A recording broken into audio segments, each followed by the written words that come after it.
साद पावसाची आली शहारली माती, भुई सवे आभाळाची जुळे आज प्रीती. उठावले घन घोर निळकंठ झाले मोर, पिसाऱ्यात लाखो डोळे गगन नेहाळती. साद पावसाची आली शहारली माती, भुई सवे आभाळाची जुळे आज प्रीती. कृष्णा धडीचा सवंगडी चॅनलमध्ये आपलं मनपूर्वक हार्दिक स्वागत. आज आपण ज्या रानभाज्यांचा उल्लेख पाठीमागच्या काही व्हिडिओमध्ये सातत्यानं करत होतो, आज तो पावसाचा मोसम आलेला आहे.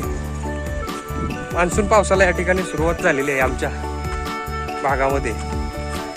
आणि मुरडाच्या भाजीचा उल्लेख आपण अनेकदा पाठीमागच्या 2-3 व्हिडिओमध्ये ऐकला असेल.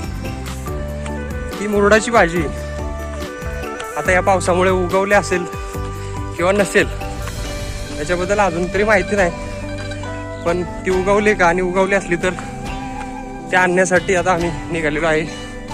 माझ्यासोबत आमचे 2 पार्टनर आहेत. हा आयुष आहे आणि हा प्रणव. आम्ही सोबत निघालेलो आहोत.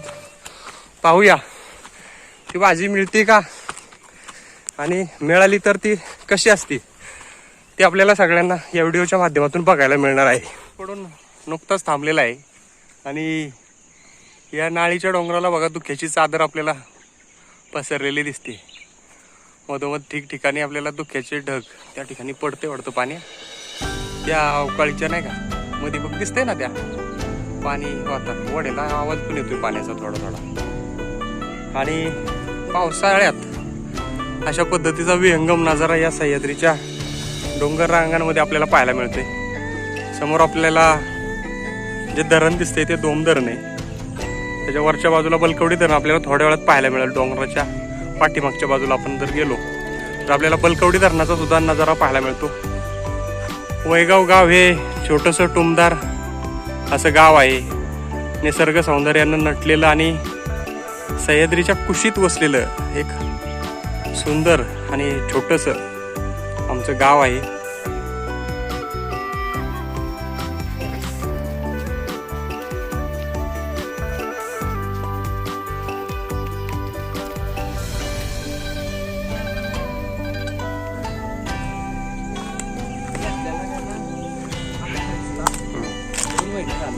हा जो आपल्याला समोर नजारा दिसतोय ते बलकवडी डॅम आहे, ज्याचा उल्लेख आताच थोड्या वेळापूर्वी आपण केला होता.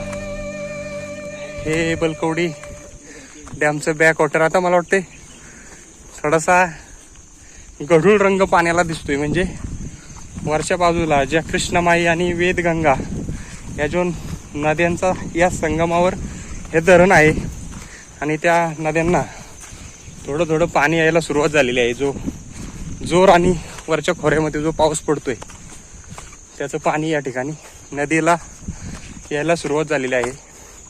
थोडासा तांबडा किंवा गढूळ असा रंग या पाण्याला आलेला आपल्याला पाहायला मिळतोय पहा. आणि ही आहे ती मुरडाची भाजी जिच्या शोधात आपण निघालो होतो. घरून निघताना बरेच जणांनी सांगितलं होतं की अजून उगवली नसल, जमिनीला पुरेशी ओल झालेली नाही आणि अजून 8 दिवसाच्या नंतर ती उगवायला जाईल असा बऱ्याच जणांचा अंदाज होता.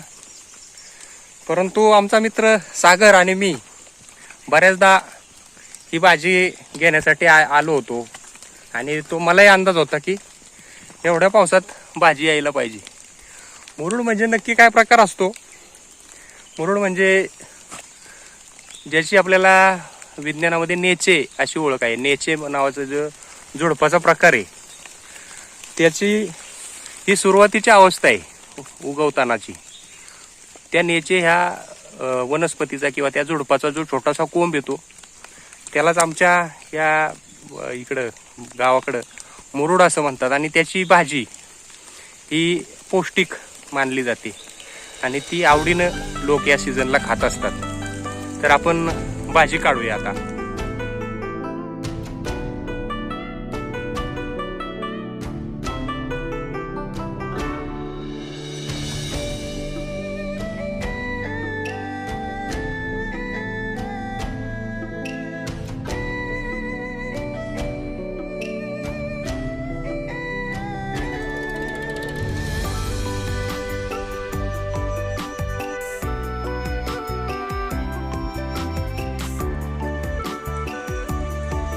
भाजी दाखवा, भाजी किती मिळाली दाखवा आपल्याला.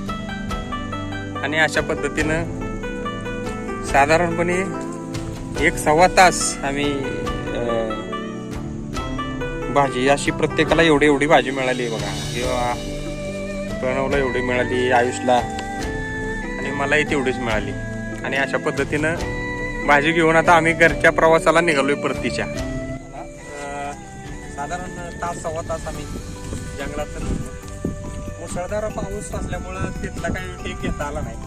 आणि तिथं आम्हाला भरपूर असे मुरुड तर मिळालाच, परंतु कढीपत्त्याची भरपूर रोपटी आपल्याला पाहायला मिळाली असती. पण नेमका त्याच वेळेला पाऊस होता, त्यामुळं मोबाईल आम्ही बाहेर काढू शकलो नाही.